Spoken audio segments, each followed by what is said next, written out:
বলো হাই বন্ধুরা, বলো। হ্যাঁ, আমরা এখন যাচ্ছি নৈহাটির বড় মার দর্শনে, বড় মার কাছে পুজো দিতে।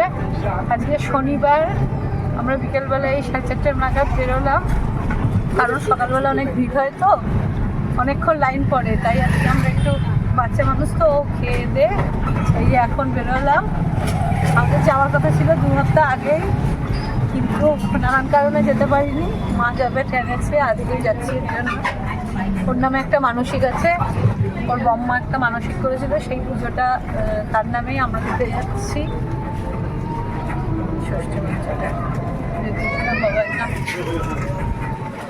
আর যাচ্ছি অভিব্রত, আর সবার আগে যাচ্ছে গণেশ ঠাকুর, গনু দাদা। এটা কে বাবা? গনু সেন, ওর নাম গনু সেন। গনু সেন যাচ্ছে, অভিব্রত সেন যাচ্ছে, আর অভিব্রতর মা, আর ক্যামেরার ওদিকে আছে অভিব্রতর বাবাই, আর এই যে আম্মা যাচ্ছে। আম্মাকে দেখাও, আম্মাকে দেখাও, দেখাও, ভুলি না।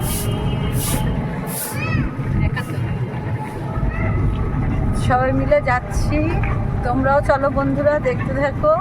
আমরা জানি না কেমন ভিড় হবে, কতটা ভিড় হবে, যাই হোক যতটাই ভিড় হবে তার গিয়ে পুজোটা দিয়ে আসবো, মায়ের দর্শনও করাবো। তো সঙ্গে থাকো, দেখো। অভিব্রত আজকে ওর মায়ের কাছে যাচ্ছে, তাই ছেলেকে নিয়ে যাচ্ছে দর্শন করে। তো দেখতে থাকো, প্রচণ্ড ঠান্ডা পড়েছে, তো সঙ্গে থাকো, দেখো।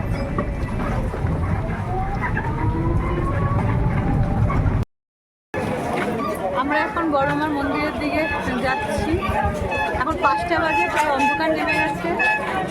গিয়ে দেখি কীরকম লাইন পড়েছে, ডালা কিনবো। সঙ্গে থাকো, দেখতে থাকো।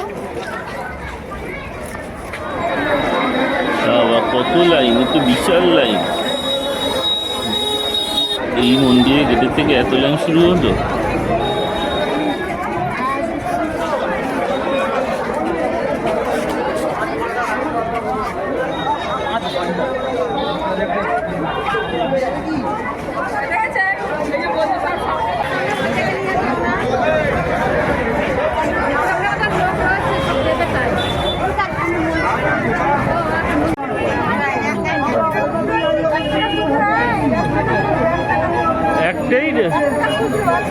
একটাকে এসে দিচ্ছি, বলো।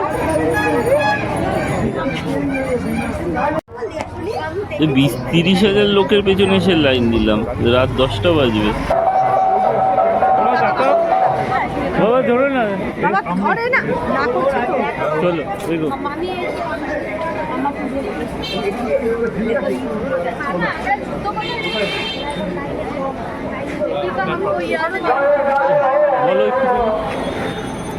আমরা 3 ঘন্টা লাইন দিয়ে এখন রাস্তার উপরে এসে দাঁড়িয়েছি। এরপরে এখনো মনে হয় অনেকক্ষণ ধরে দাঁড়িয়ে আছি। অভিজ্ঞতা তাও ধৈর্য ধরে আছে মায়ের পুজো দেবে।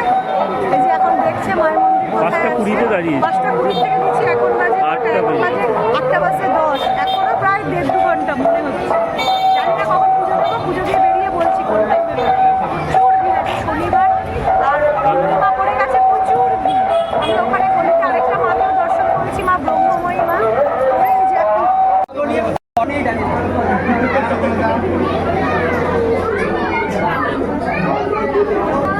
অবশেষে যুদ্ধজয়। আমরা ঢুকেছি এখন মন্দিরে। এখনো অনেকগুলো বাঘ ঘুরে তারপরে মায়ের দর্শন পাবো, অ্যাটলিস্ট হয়তো মায়ের দর্শন পাবো।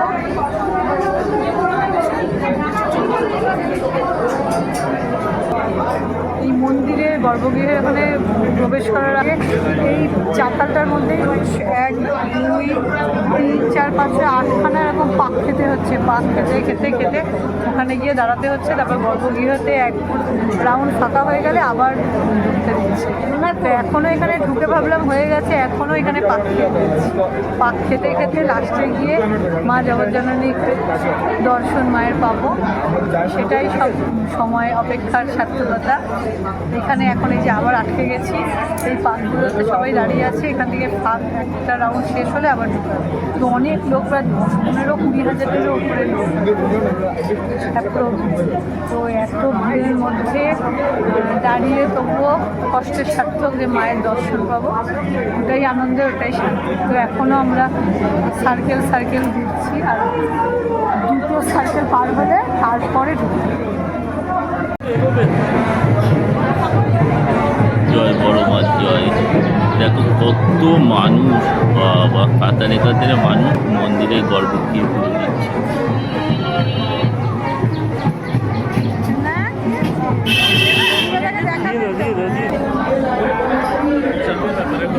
এখন মুশেরাও ক্লান্ত হয়ে গেছে।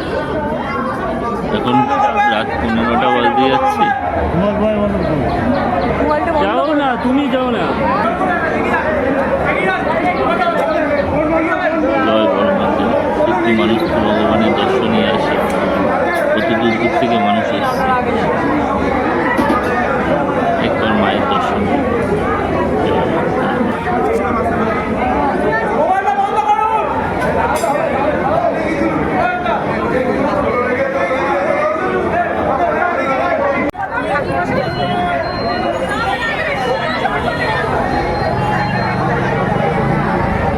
না শেষ করো।